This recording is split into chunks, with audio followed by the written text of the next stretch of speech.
भाई लोग कुछ प्रोडक्ट में इतना जबरदस्त प्रॉफिट मार्जिन है ना कि पूछो मत। 3 का माल 10 में बिकता है, 10 का माल 50 में बिकेगा और 20-30 का माल तो जानते हो 100 रुपए में बिकता है। तो कितना मार्जिन हो गया।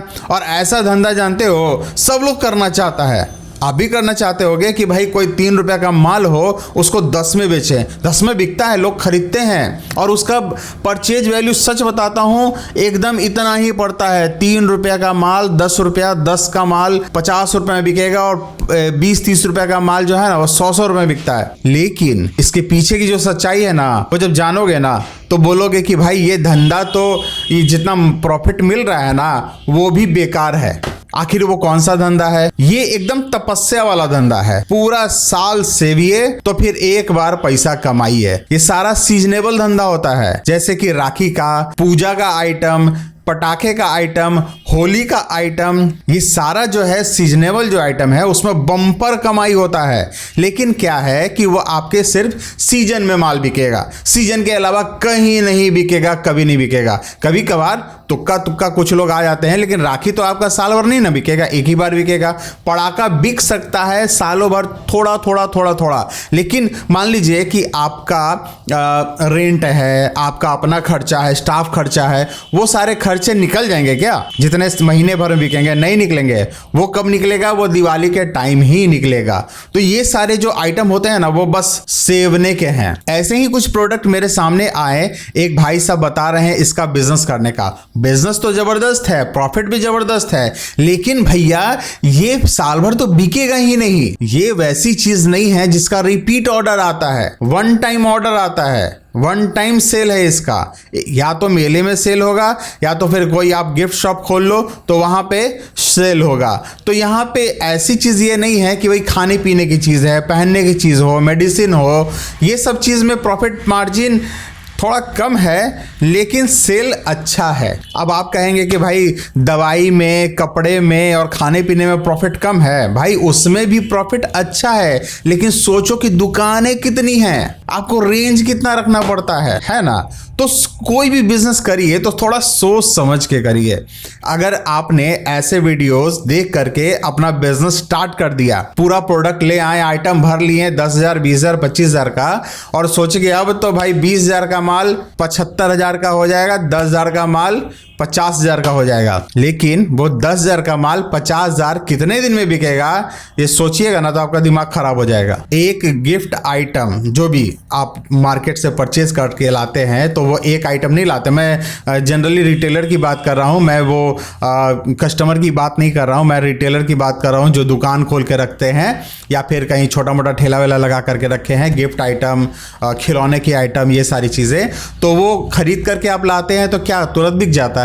अरे भैया 10 पीस लाए हैं ना तो 10 में से 7 को बिक जाए 1 महीना, 1.5 महीना, 2 महीना में तो गनीमत है। नहीं बिकता है, सारे के सारे आइटम नहीं बिकते हैं। तो वो जो 3 रुपये में आपको मिला और 10 में बेचे ना तो जो 2-3 बच जाएगा, जो डेड स्टॉक हो जाएगा, वो उसका खर्चा भी उसी पे आएगा, साथ ही साथ रेंट, आपका खर्चा, वो सब कैलकुलेशन करोगे ना तो उसका भी प्रॉफिट आपको 10% से ज़्यादा नहीं पड़ेगा। लोग कहते हैं ना कि भैया अरे मार्केट में कितना के मिलता होगा, चाइनीज आइटम है 10 रुपये के मिलता होगा, हमसे ले रहा है 30 रुपया, 40 रुपया, ठग रहा है। भैया वो ठगता नहीं है, उसकी मजबूरी है। वो अगर इतना पैसा लेगा नहीं ना तो वो आपको बेचने के लिए अपना दुकान खोलेगा ही नहीं। वो आपको एक तरह से जो सर्विस दे रहा है वो बहुत अच्छा दे रहा है। दुकान खोल के, आइटम भर के, रेंज भर के वो बैठा हुआ है, तपस्या कर रहा है आपके लिए कि आप आएंगे भाई साहब और वो आइटम आप खोजेंगे और आपको मिल जाएगा। तो इसीलिए आजकल अमेज़न, फ्लिपकार्ट वाला खूब चल पड़ा है। वहां पे तो एक गोदाम में माल ठूस देना है और फिर अमेज़न पे से आप ऑर्डर करते हैं और वो ऑर्डर आपको पहुंच जाता है आपके यहाँ, आपको सस्ता मिल जाता है। इसीलिए स्पेशल आइटम के लिए लेबर स्टाफ थोड़ी रखना है आपको, स्पेशली उस पर मेंटेन थोड़ी करना है, दिमाग थोड़ी लगाना है। कई लोग तो ऐसे हैं जो बस लिस्ट लेके बैठे हुए हैं और सप्लायर से कांटेक्ट करके रखे हुए हैं कि कौन कौन आइटम बेचता है, कौन कौन आइटम बेचता है, उससे सामान परचेज करते हैं और अमेज़न में बेच देते हैं। सारा का लिस्ट रखे हुए हैं, रेट रखे हुए हैं, अमेज़न पे सेलर बन गए हैं और जो भी हम लोग ऑर्डर करते हैं वो वहां से उठाते हैं सामान और अपना एड्रेस डाल के लेबल लगा करके बेच देते हैं। तो उसमें उनको इन्वेस्टमेंट करके रखने की जरूरत नहीं ना पड़ी। तो यही है बिजनेस का एक ये फॉर्मूला जिसको समझने की ज़रूरत है। हम लोग को तो लगता है कि खूब ये तो प्रॉफिटेबल, जैसे मोबाइल एसेसरीज का आइटम का जो शॉप होता है उसमें हम लोग को लगता है कि भैया ये 10 रुपये वाला चीज़ का 100 रुपये ले रहा है। देखो तो चाइना में तो इतने का ही मिलता है। ये टेम्पर ग्लास तो 10 रुपये वाला है जो 50 रुपये मांग रहा है। ये जो कवर है वो तो 20 रुपये वाला है, इसका 200 रुपये मांग रहा है। कि मांगेगा भैया, आपने स्पेशल मोबाइल लेकर के रखा है, अब उस स्पेशल मोबाइल का स्पेशल कवर वो उतने दिन तक स्टॉक में रखा है आपके लिए। बताइए, ऐसा नहीं ना है कि 10 मोबाइल में एक तरह का कवर ही लग जाएगा, नहीं लगेगा। अब हर मोबाइल के लिए अलग कस्टमाइज कवर होता है, और जिस दिन वो मार्केट से मोबाइल आउट हुआ वो सारा का सारा स्टॉक डेड हो गया, तो वो खर्चा कहाँ मेंटेन करेगा। इसीलिए आपको 20 रुपये 25 रुपये वाली चीजें 200 300 500 की मिलती हैं। तो दोस्तों, कोई भी बिजनेस करिए तो थोड़ा सा देख लीजिए कि उसका मार्केट में सेल कितना है। प्रॉफिट तो बहुत सारे प्रोडक्ट में बहुत ज्यादा है, लेकिन उसका सेल कितना है। अब यही आटा चावल का देखिए, अठन्नी चमन्नी पे काम होता है। चीनी का रेट 8 ना 4 ना 1 रुपया 2 रुपये पे काम होता है, लेकिन वही बाकी सारे मसालों का रेट देख लीजिए। गोलकी वगैरह, जीरा गोलकी, और भी मसाले हैं, और भी चीज़ें हैं, दाल है, तेल है, उसमें प्रॉफिट थोड़ा ज़्यादा होता है। लेकिन वही जो खूब बिकती है, क्योंकि उसको बेचने वाले खूब है ना, तो उसमें प्रॉफिट कम होता है, क्योंकि सब लोग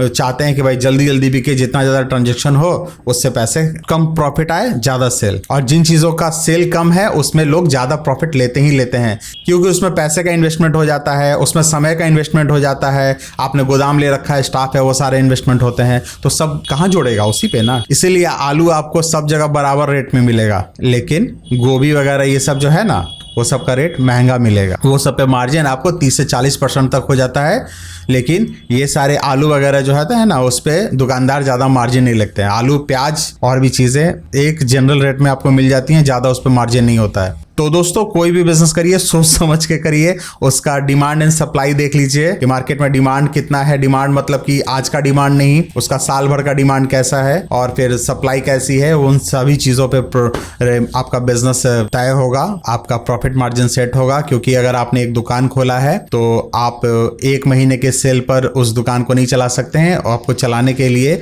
आपको साल भर का सेल देखना होगा, साल भर में कितना सेल होता है। अगर आप सोच रहे हैं कि बस 1 महीना में सेल हो गया, 5 लाख कमा लिया और फिर साल भर कोई बात नहीं है, तो ऐसा नहीं है। साल भर का खर्चा जोड़िए, वो आपको नील बटे सन्नाटा हो जाएगा, मतलब सारा पैसा गया, आया और गया, खत्म हो जाएगा। क्योंकि आपका पर्सनल खर्चा 25-30 हज़ार रुपया, ऑफिस का रेंट, स्टाफ, ये सारी खर्च होते हैं। तो बिजनेस में बहुत सारी चीजें हैं जो समझने की जरूरत होती है। आप बिना सोच समझ अगर बिजनेस स्टार्ट करेंगे तो फिर वैसे ही होगा, 100 में से 95 लोगों का बिजनेस बंद हो जाता है, आपका भी बंद हो जाएगा। इसलिए बिजनेस में ट्रेनिंग और एक्सपीरियंस जरूर लीजिए, थोड़ी समझदारी से काम कीजिए, तब अपने पूंजी लगाइए, उसके बाद कोई बिजनेस करिए।